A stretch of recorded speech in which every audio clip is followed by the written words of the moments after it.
You want to know something that kind of blew my mind the other day? You know how Grand Theft Auto 4 is based on New York City? Well, at the start of the game, the main character, Niko Bellic, has an apartment in this building behind me. He lives up on the second floor there. And it may not look very impressive, but this building and others like it in New York City were all built over 100 years before the start of Grand Theft Auto 4 in the 1890s. Which means that canonically, Niko Bellic's apartment from Grand Theft Auto 4 existed at the time of Red Dead Redemption 2. Arthur Morgan physically could have stood inside of Niko Bellic's apartment. I mean, not physically, literally, because it's a video game, but you get my point. And this got me thinking, how far back do Liberty City's buildings go? We've got some buildings here from 100 years ago, sure, but what about 150 years ago? 200 years ago? 1,000 years ago? You'd be surprised. So today we're going to take a trip as far back into the past as we can by looking at buildings in Grand Theft Auto 4, starting in the early 2000s and gradually going further and further back in time until we finally figure out the oldest building in Grand Theft Auto 4. Now, answering this question isn't exactly the easiest thing in the world because there are literally thousands of buildings in Grand Theft Auto 4, and actually looking at all of them one by one would take me literal days. And I'm gonna do it, obviously, but first I wanted to get some sort of framework to help me know where to focus my attention. So I came up with a plan. In my mind, there are two types of buildings in GTA 4. There are iconic New York City buildings like Rotterdam Tower, which is loosely based on the Empire State Building that everybody knows and would recognize. And then there are just the random buildings that line the streets in between, like these old office buildings or these mixed-use apartments and tenement buildings or whatever. So first, we're going to use those iconic buildings to fill out a timeline, and then whatever the oldest iconic building is, we can use that to figure out what we actually need to look for to find something that's even older, which will save us a lot of time just looking at a bunch of random buildings. And what's cool is that the game really does have buildings from almost every single decade going back to when Niko's apartment was built that you could take the time to appreciate if you wanted to. You've got the high-tech and geometric Hearst Tower, which in GTA 4 is just referred to as 15 Frankfurt Avenue, which was completed in 2006. There's the giant Hotel Überbrücker, which is based on the behemoth Marriott Marquis Hotel in Manhattan, which was opened in the 1980s. A personal favorite of mine is the UN building, which in GTA 4 is called the Civilization Committee Complex, which is hilarious. Just the idea that the United Nations is called the Civilization Committee in the GTA universe is really amusing to me. That building, of course, finished just after World War II in the 1950s, but it's really these pre-World War II buildings where things start to feel properly old. The 1930s, right in the middle of the Great Depression, is for some reason when we decided to build skyscrapers like Rotterdam Tower, which is a very ugly version of the real Empire State Building, perhaps the most iconic Art Deco style building on the planet, which is of course represented in GTA 4. A couple of decades before that, you can see the Woodworld building, which is based on the Woolworth building in real life, on which you can clearly see how much more goth and medieval the rich people of the 1910s were feeling compared to the Great Gatsby type rich people of the 1920s and 30s. This building was built just before World War I, which, you know, I'm honestly not exactly sure which of these world events are canon in GTA, but I'm more or less just going to pretend that they all are. It'll make it easier. And then our final building of the 20th century is one from 1902 that most people have probably seen before, the Flatiron Building, aka the Triangle Building, which is literally what they call it in GTA 4. Now, all of the buildings on the timeline so far are newer than every single building in Red Dead Redemption 2 and newer than Niko Bellic's apartment from the 1890s. So the question now is, how much further does this go? Well, about 10 years before the construction of Niko Bellic's apartment, now we are in the 1880s, which funnily enough is the decade that Red Dead Revolver is set, we can find a big old German Renaissance building just across from Middle Park in Algonquin. This place doesn't have a specific name in GTA 4, but it's based on the Dakota from real life, which was just this giant apartment building that developers built in the 1880s to try and trick rich people into thinking it was cool to live in apartments, which of course it is, because, you know, they were running out of space for everyone to have their own giant mansion in Manhattan. On a side note, this is also where famed Beatle John Lennon was shot and killed. Is that canon in GTA 4? I don't know. This building was completed in 1884, but we can actually go even further because just across the street from this historic building is Middle Park, which is based on, of course, the world-famous Central Park, and some of the buildings inside of the park were constructed in the 1850s. Fun fact about Central Park, actually, it is entirely artificial. Every single tree, pathway, lake, stream, and blade of grass was put there by human beings in real life, which in a funny meta way makes it very similar to Middle Park Park in GTA 4, which was also constructed by a team of human beings. So we've got ourselves all the way back to the 1850s, which is not only 40 years older than where we started with the apartment building of Nico's, it's also older than anything we found in our video about Grand Theft Auto 5, which makes sense, right? You know, New York is a much older city than Los Angeles, so Liberty City has much older buildings than Los Santos. But as I started searching for buildings from the 1840s, the 1830s, the 1820s, my search really started to run dry, and I was only able to find 2 more iconic buildings in GTA 4 that were older. The first building is called the PDS building in Lower Algonquin, and the second one is called the Det Cathedral in Midtown. Just kidding, that's actually the name of PDS Det. Welcome to the sponsorship. Haha. These 2 buildings, of course, are actually called the Suffolk Church, built in the 1840s, and Liberty City Hall, built in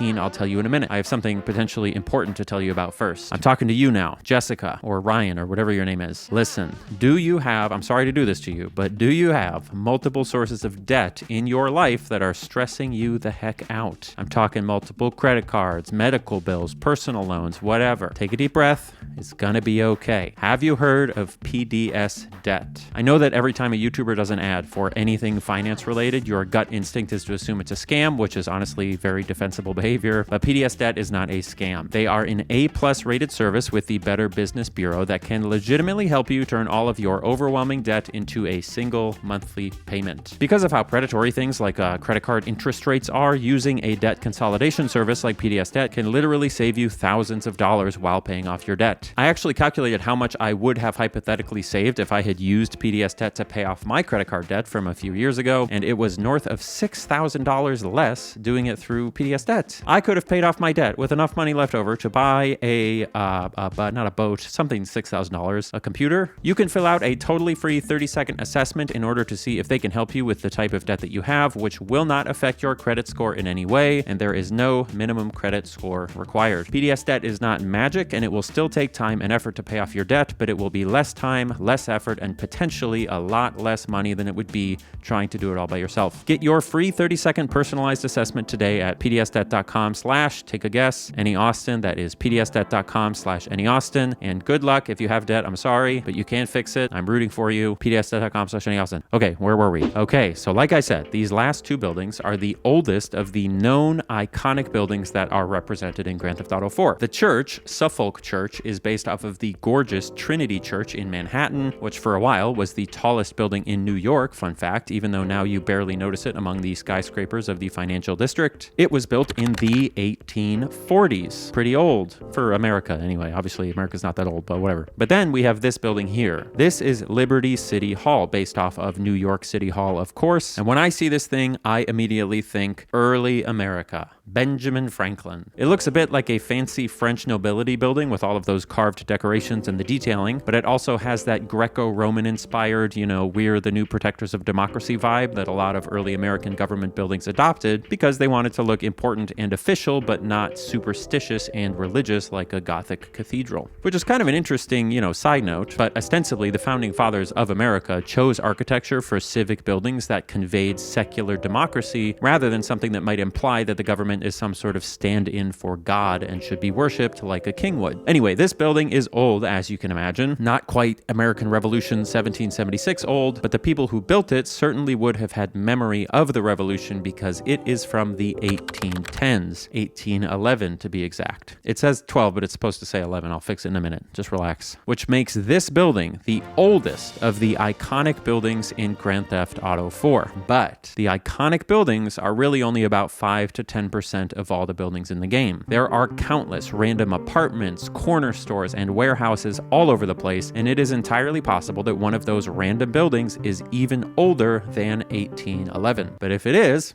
how would we know? Without a database to look it up or real-life buildings to compare it to, how can we determine the age of a building? The answer, of course, is architecture. Different styles of buildings were built in different eras, generally. Obviously, this is very loose. But sometimes the smallest details on those buildings can give us a pretty accurate picture of roughly when the building was built. It's not exact, but if we know what to look for, we can probably figure out when any given building was built within a few decades. And with any luck, that will be enough for us to figure out which building in the game is is truly the oldest one. And the good news is that the architecture we're looking for, the stuff from before 1811 in the New York area, doesn't have a lot of variety, so we can basically narrow our search down to two areas in the game: northern Alderney here on the west side of the map, and southern Algonquin. Let's start with Alderney. In Alderney, we are most likely going to be looking for something called a colonial farmhouse. These are those buildings that you would go inside on a field trip in middle school and think to yourself, it smells really old in here. And the easiest way to identify a colonial farmhouse is looking for simplicity. Simple, boxy shape, evenly spaced windows, very little decoration, almost perfectly symmetrical colonial farmhouses. Our best bet is going to be the West Dyke neighborhood because it's one of the only places in the game that still has standing single-family homes instead of apartments. And that is where we're going to find those kinds of farmhouses, theoretically. The vibes out here are a little bit more McMansion than colonial farmhouse for the most part. It just kind of reminds me of going into the suburbs of wherever. But after 20 minutes of sneaking through people's yards and staring at their houses, I did start seeing some interesting things. Check out this simple 2-story suburban house. We have to ignore these add-ons on the front and side here because I think those are from a later date. But underneath that, we've got a simple shape, symmetrical configuration, not a lot of fancy decoration, all very good signs. The one weird thing though is that it's built in 2 layers with brick on the bottom and wood on the top. And I want to focus on one thing in particular here, which is the width of the windows. I know this sounds really boring, but trust me, it is pretty boring, but it's also really cool. It's very subtle, but the windows on the second floor are slightly wider than the ones on the first floor. And wider windows like this only became possible around the year 1830 when we invented cylindrical glass manufacturing. Don't worry about any of that. It's not that important. Just trust me. Before that, we had to use smaller panes of glass and then stick them together with supports in what we call a 6/6 configuration, or sometimes a 6/9 or a 9/9 or whatever. But the point is that the shape of these windows on the first floor are closer to the shape and size that you would see on an older building. So I think what we're looking at here is a house that was initially constructed as a single-story brick building, and then eventually they added a second floor around the 40s or 50s. I determined that based on the architecture of the second floor. And then these other additions were added around the 1870s or 80s, which we have held on to till today. First of all, how cool is it that we can kind of guess the history of a building based on slight variations in the size of its windows? It's extremely cool. Shut up. But secondly, and more importantly, how old could this building be? Well, I told you already that it's probably not any newer than 1830 or so, but based on what we're seeing here, it could be as old as 1750 or 60, which means this random house in Alderney could literally be the oldest building in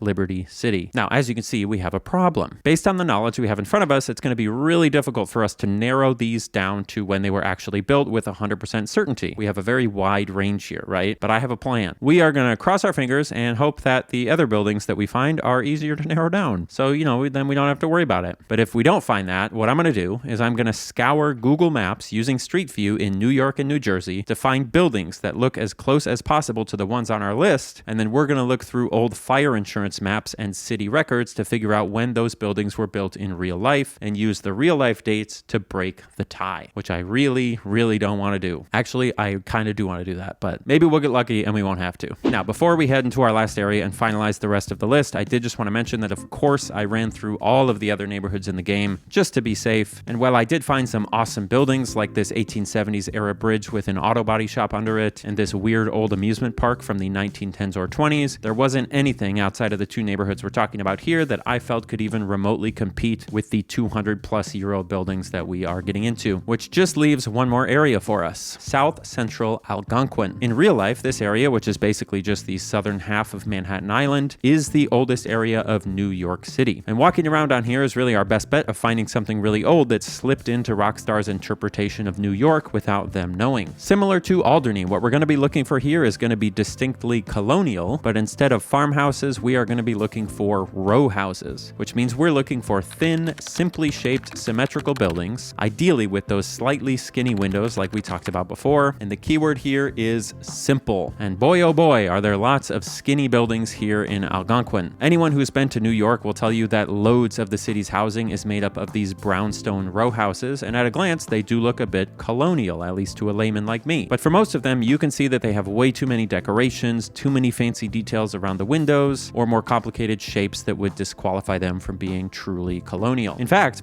every single one of these skinny row houses that I found on every single block across Algonquin appear to be from the mid-1800s or later, including this one next to the diner, which I thought was by far the best candidate, but the shape on the back and the flat roof kind of disqualify it from being super old. And it wasn't until I happened to be walking down one of the main roads near Little Italy to check out one final area that I noticed something a little different out of the corner of my eye. Take a look at this. This is a store on the corner here that sells curios, which are just like random little weird things, like stuff your aunt would buy. And something about this building looks out of place. Aside from the little cutout here for the door, the shape is a perfect square. The roof is this weird shape that sags a little bit in the front, and the brick texture isn't as clean or uniform as most of the other brick textures in the game. It looks old. But the most important thing I noticed here was the windows. This is one of the only buildings in the game that doesn't just imply a 6/6 window configuration. It literally still has a 6/6 window configuration. And frankly, all of the details here really make this look a whole lot like a colonial style building. But I do think it's less likely to be from before 1776 because of where it's located. I don't think there was that much new commercial construction happening in this area before or during the Revolutionary War itself.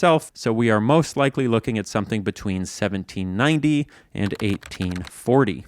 Okay, so we have three potential candidates for oldest building in Grand Theft Auto 4. City Hall, which we know was constructed in 1811, this random house in New Jersey, which has a first floor that we think could be from as early as 1750, and this very peculiar corner store, which we're almost certain is from between 1790 and 1830. Now, obviously, it's tempting to say that the winner must be the only one that could be from the 1750s, and I get that, but unfortunately, that's just not how architecture works. We need to find a way to get more specific, and you know what that means. Google Maps. God bless Google Maps, dude. I figured I'd start with the Curios shop in Manhattan because that's a smaller area than looking all across Bergen County, New Jersey, which this part of the game is based off of. And thankfully, the 3D mapping is good enough that I didn't even have to use Street View to get a decent look at all of the buildings, which really helped speed things up. I actually found two buildings in the Soho neighborhood that I want to point out to you. First up is this one at 107 Spring Street, which you can see sits in a very similar way to the one that we found in game. Shorter than everything around it, super boxy and symmetrical, but I got kind of conflicting reports on when this building was built. One archived real estate source on Google said it was built in 1900, but another source I found called Forgotten New York has it at 1808, which would be older than City Hall. Okay.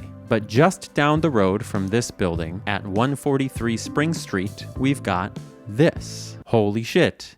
This is literally the building from the game. They literally took this random ass corner building from Manhattan and put it in the game, almost to a T. Wood on one side, brick on the other, simple symmetrical windows, corner cutout. This is the building. And this building in real life was built in 1818, 7 years after City Hall. So this is a really, really old building. And without using real life dates, it would absolutely be defensible to think of this as being potentially from as early as 1790. But we are using real life dates as our tiebreaker, so this unfortunately is not our oldest building in Liberty City, which just leaves the first story of that random house in Alderney. Now, unfortunately, unlike the last building, which actually does have its inspiration listed on the GTA wiki, much to my amusement, our random house out here doesn't have any kind of listing. But I figured if it is truly as old as we think it is, then in theory, any real life house that's the same age should be a nationally registered historic place. So what I did first is I searched for historic houses in Bergen County, New Jersey on Google Maps and started looking at them one by one for anything that seemed similar to our in-game house. And actually,